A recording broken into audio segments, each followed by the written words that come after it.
Okay, hello. This is my lesson 27 on a series of lectures on how the USA is cooking up a new Cold War with Russia. And today we're going to discuss Russia's vulnerable underbelly in the North Caucasus, which is a strategically vital region. All right. So to put this into perspective here, we've been talking about Russia's incapacity for offensive military adventurism. The whole big Russian threat is being pumped up, but they are incapable. All right. And all the factors that have proven this, we've gone through Russia's perfect record of military failures, except for one case, the latter part of World War II, when they faced Nazi genocide. Another proof is Russia's recent wars, two wars in Chechnya and Georgia, where they performed pathetically, uh, losing the first Chechen War, right, to Chechnya. Chechnya is this tiny province here, 1/1000 the size of Russia, 1,000 times smaller than Russia, and they lost to Chechnya. Right, Georgia's right here. All they did was invade Abkhazia and South Ossetia, and they had trouble with that. Russia's poor material capabilities and readiness. Russia's long history of rampant military corruption. Right, it weakens them. Russia's many military personnel problems. And then historic high rates of deferment, conscription evasion, and desertion. I mean, every damn war, there's high rates of desertion. Russia's problem with internal instability and history of failed wars triggering revolutions. Today, we're going to talk about the Caucasus Emirates, which is Russia's vulnerable underbelly. All right, so to put this in perspective, here is Russia. Big country, expands over here. Pacific Ocean is over here. All right. And here are the Caucasus Mountains. All right. So here's the Black Sea. Here's the Caspian Sea. The Caucasus connected to right there. Mountain range there. Now the North Caucasus are in Russia. Below that, these are independent countries. There's Georgia. That's Azerbaijan. And Armenia there. There's Turkey over here. All right. So the North Caucasus have hydrocarbon value. All right. There's a lot of resources there. In the 1950s and 60s, quote, Chechnya became a center for the refining of oil and natural gas, unquote. Two, critical pipelines run from Baku to the North Caucasus to the Black Sea. All right. So here is Baku in Azerbaijan. The Shah Deniz gas fields are here. Pipeline runs from there to through the North Caucasus. This is all the North Caucasus here. To the Black Sea here. All right. All right. Now, three. According to the U.S. Energy Information Agency, quote, 35% of Caspian Basin oil, all right, that's a whole Caspian Basin, all the oil here, and 45% of all the gas in this whole region, and there's a lot there at Shah Deniz as it is, 35% oil, 45% gas, can be found onshore within 100 miles of the coast, particularly in Russia's North Caucasus. So a lot of it's concentrated here. All right. Four, Russia maintains control over Chechnya's oil through the Russian company Rosneft, which holds 51% ownership of the Chechen oil company Rosneft. According to the head of the Chechen Republic, this guy here, I'm not going to try to say his name, Russia is preventing full development of Chechen oil reserves to keep Chechnya under Russian control. Yeah, I wouldn't doubt that. The Russian oligarchs got their claws into Chechen resources there. All right, so here's a map of Chechen oil fields. Right there in yellow. All right, here's Chechnya. Okay, now another factor behind North Caucasus being a vulnerable underbelly, being being a threat to Russia is a high Muslim population, not just in the North Caucasus, but in Russia in general, right? And this map shows the major Muslim concentrations here in North Caucasus, and this also area here called Republic called Tatarstan, and there's a republic called Bashkortostan, right? And again, there's Russian oil and gas fields in the North Caucasus. This is the primary area here for oil and gas. It's in Siberia. Ural Mountains come here, kind of separating, Siberia. All right, so Muslims represent an estimated 14% of Russia's 142 million population, and it is projected to grow 0.6% in the next 20 years, while the Russian population is projected to shrink by the same amount in the same period. All right, so by 2050, the Russian population is projected to fall to 135.8 million, which is an indication of weakness, and which is going to add to their weakness. Russia's largest religious group are Orthodox Christians, which comprise between 15 to 20% of the Russian population, and that number is only slightly larger than the Muslim population at 14%.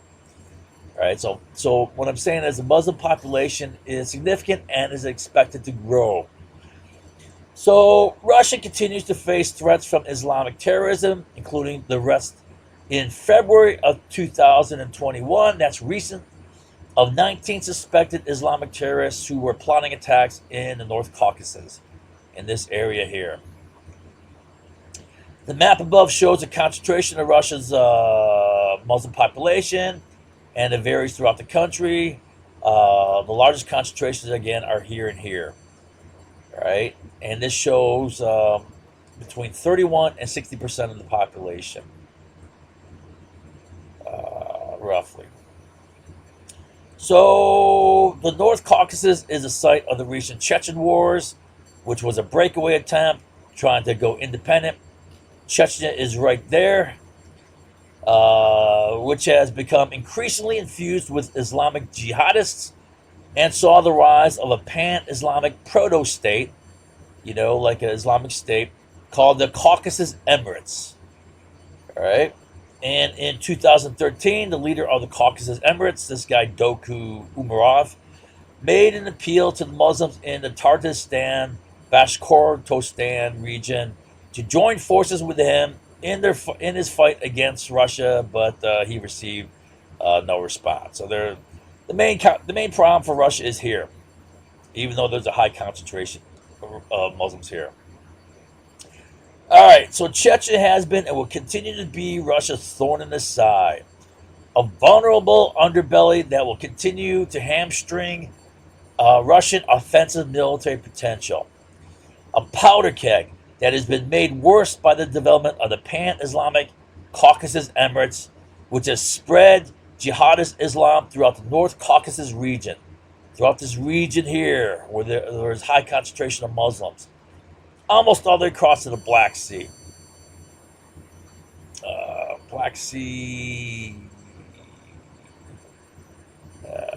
Okay. All right. All right, so this next section goes through the historic, ongoing fight for Chechens for their independence, being opposed by brutal Russian suppression. It's a problem that just won't go away. All right, so one, going way back to the 16th century, meaning 1500 something, Russian incursions into the Caucasus were repulsed by a coalition of Chechen and these guys, led by this Sultan Mut.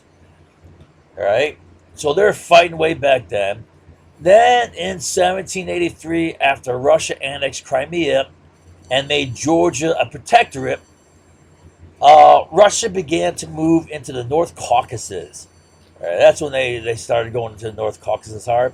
This ignited the Chechen Uprising in 1785 to 1794, led by this Sheikh Mansour, who forged near unity in the Caucasus in opposition to Russia under a pan-Islamic banner, thus forming a short-lived Islamic State.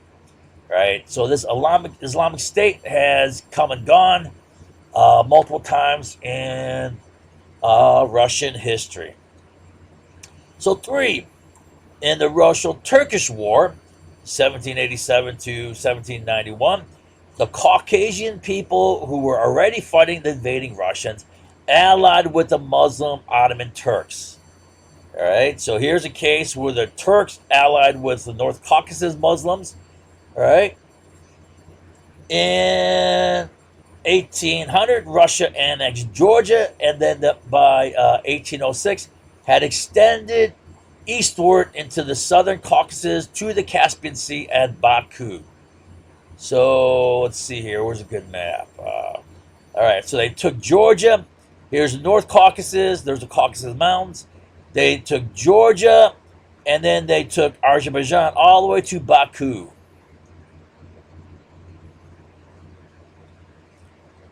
All right. 7, Caucasian War, 1817. You see, there's war after war after war. 1864. Russia invaded the North Caucasus, sparking a revolt led by Imam Shamil, who forged unity in the Northern Caucasus and imposed strict Sharia law, forming yet another short-lived Islamic State. So another Islamic State popping up. Russia launched brutal attacks upon the general Chechen population, with Shamil's surrender in 1859. Chechnya was incorporated into Russia. Now, during the Crimean War, we talked about this recently, 1853 to 56, the Chechens supported the Turkish Ottomans against Russia. In the Russo-Turkish War of 1877 to 78, sparked the Chechen Rebellion of 1878. So they're fighting again. 10. With the start of the Russian Revolution in 1917, Chechens enjoyed 4 years of independence. However, that ended with a Bolshevik victory in 1921. That's when the communists took over, when Stalin moved to reincorporate Chechnya by offering the Chechens broad autonomy. He's throwing them a bone. Still, the Chechens, more than any other nation in the multi-ethnic Russia, actively fought against Soviet attempts to remold their society into the Soviet communist form. That's according to Brian Glenn Williams. Not a bad analyst on Russian and Soviet history. As a result, the period between 1921 and 1944 was marked by continuous Chechen opposition in the form of raids and rebellions. They're still fighting. 1929, Chechen Uprising in opposition to forced collectivization. 12, Chechen 1932 Uprising. 13, 1943 to 44, you had the false Russian accusations of mass Chechen collaboration with the invading Nazis, and that was used to justify Soviet ethnic cleansing of Chechens out of the North Caucasus with mass executions and brutal deportations, similar in inhumane brutality to that which was perpetrated by the Nazis on the Jews.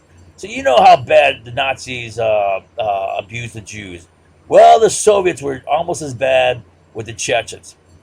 Today, the collective memory of this brutal deportation, ethnic cleansing, and attempted genocide remains vivid and fuels Chechen independence. 14. So they still remember that. Still bad blood. 14. The Chechen War of 1994 to 96 was fought entirely for secular political independence. Nevertheless, it attracted foreign jihadists to fight for an Islamic cause, like this bin Khattab in 1995. The First Chechen War left Chechnya in ruins, its economy collapsed, productive facilities destroyed, infrastructure devastated, civil institutions disintegrated, population depleted by mass exodus of war refugees. Right? So the First Chechen War made Chechnya into a cauldron of unrestrained violence and simmering hate. Between 96 and 99, foreign jihadists financed by Arab Gulf state charities like this Al Haramein Foundation elbowed their way into the North Caucasus and Chechnya, capitalizing off of this toxic cauldron and social political vacuum to spread their radical Wahhabist Islam and impose Sharia law. So now the radical, right wing Muslims are moving in. All right. So the Russians lost the first Chechen War. They got beat by Chechnya in this war. And as a result, the whole area was radicalized with jihadist Islam. So it was during this interwar period, 1996 and 99, that Islam became the official religion of the new power structure, according to this guy, Russian expert. And extremist Islam gained traction, Wahhabi groups gained political clout and demanded accommodation by the secularist president of Chechnya, Mashkadov, who officially introduced Sharia law in February 1999 as a means of undercutting a power grab by its opponents. Right, so he's kind of trying to co-opt it, to take it away from his opposition. However, this move only opened the floodgates and marked his surrender to radical Islamists. Right, so it backfired. His move backfired. 15. Second Chechen War, 1999 to 2009. While Chechen President Mashkadov and the vast majority of Chechen people wanted peace, it was Islamists like Baysayev and Katab, Sufi, and he's a Wahhabi, who dragged Chechnya into another war with Russia by marching into Dagestan. All right, Dagestan is right here. So here's Chechnya. Now he's spreading into Dagestan. That's a threat to Russia. That threatens to spread radical Islam throughout the whole region, which is actually what happened. All right. So he marched in there in August 7th, 99, threatening the spread of Islamic State throughout the North Caucasus region, which is strategically vital to Russia in terms of hydrocarbon pipelines and reserves and the Caspian coastline. Right? So there's pipelines, there's oil and gas, and you got strategic coastline here. This Islamic invasion was followed in September by a series of 4 terrorist bombings of apartment buildings in Moscow. So 4 buildings were blown up, and that propelled Putin to power. So this caused Putin to rise to power, and it also rallied the Russian people in support for a second Chechen War. All right. So now they're supporting the second Chechen War. They may not have supported the first Chechen War, but now this is a threat to them. So when there's a threat to them, they're going to support this war. The second Chechen War saw the spread of Saudi-style radical Wahhabism among many Chechen fighters. That's a quote. And the emergence in 2007 of the jihadist pan-Islamic movement across the North Caucasus called the Caucasus Emirates. So now the proto-Islamic State is being formed here, spreading throughout this whole region here. Such war-torn regions serve as fertile grounds for jihadists to use radical Islam as a convenient conduit to channel the irrational fear, hate, resentment generated by war, and thusly serving as an ideological engine to motivate and manipulate war fighters, to recruit war fighters. All right? Pump them up with this religious crap. The North Caucasus continues to be a violent powder keg due to a number of reasons. The long history of Russian brutality, bad governments in the region, bad governments, infusion of jihadi ideology, that's fueling it. Foreign jihadists proselytizing, Gulf state material support, so that's coming from the Middle East, especially Saudi Arabia, places like Qatar, a local culture of crime, kidnapping, violence, and intolerance, economic failure, high unemployment, making well-funded jihadist groups economically attractive alternative to the desperate population. All right? They got nothing else. They got no means of making a living, so they're going to join these damn groups. All right. So also, finally, you have continued Chechen terrorism through today. According to Gordon Hahn, the Caucasus Emirates has been responsible for 1,800 attacks and over 4,000 casualties between 2007 and 2011. That's only a 4-year period. 1,800 attacks, right? And I said, even recently, February of this year, they arrested 19 Islamic terrorists who are plotting attacks in North Caucasus. So the problems continue. It's a volatile region. It's critical for Russia. And they threaten to break away, threatening terrorist attacks. Bottom line, the North Caucasus is Russia's vulnerable underbelly. Historically, it has been and continues to be a perpetual, ongoing, never-ending powder keg. I showed you all this. They're constantly causing trouble for Russia, right?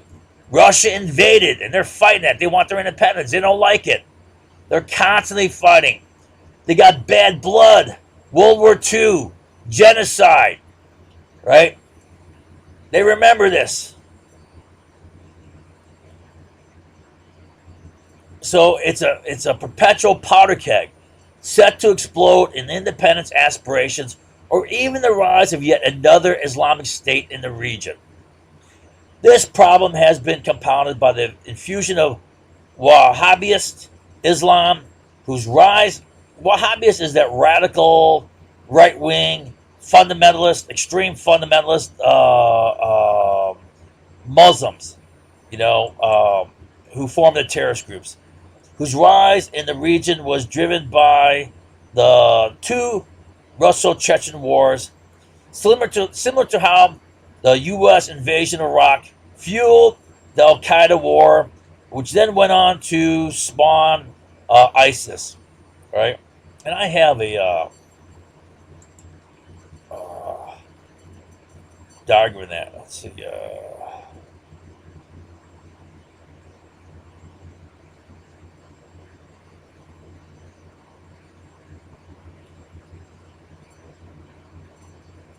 I'm going to pause for a second here.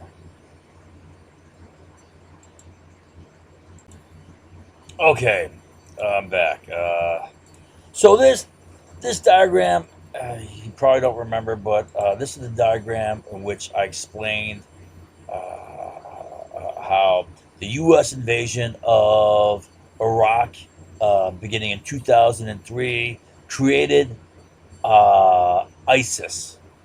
All right, and it created Al Qaeda in Iraq, and it created later ISIS. Right? I'm not going to go through this all. I'm not going to explain it all again. There's a lot to this, and it goes through the historical development of Al Qaeda in Iraq, and then how that merged into form ISIS, right? And all the factors that the U.S. invasion militated in creating ISIS, all right? All right. Let's see, where was I here?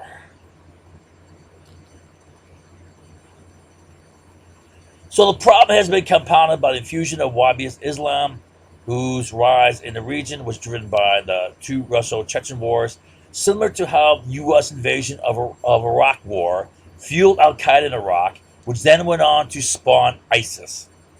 This militant Islamism expanded into a pan-Islamic movement called the Caucasus Emirate, that now encompasses Chechnya, Dagestan, Ingushetia, and Kabardino-Balkaria. So here's Dagestan, here's Chechnya, here's Ingushetia. This is North Ossetia. There's South Ossetia, as I recall.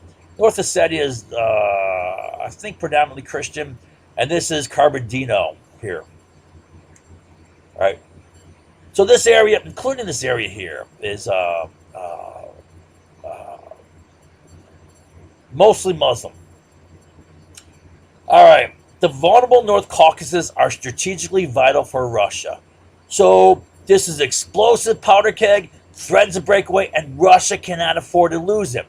One, Key hydrocarbon pipelines pass through the region. Gas pipelines, oil pipelines. 2. The North Caucasus is also a substantial source of hydrocarbon reserves and the site of oil refining facilities. Chechen oil, for example, is majority owned by the Russian company Rosneft, right? And recall that the United States Energy Information Agency said 35% of Caspian oil and 45% of Caspian area gas is inland and largely centered in the North Caucasus.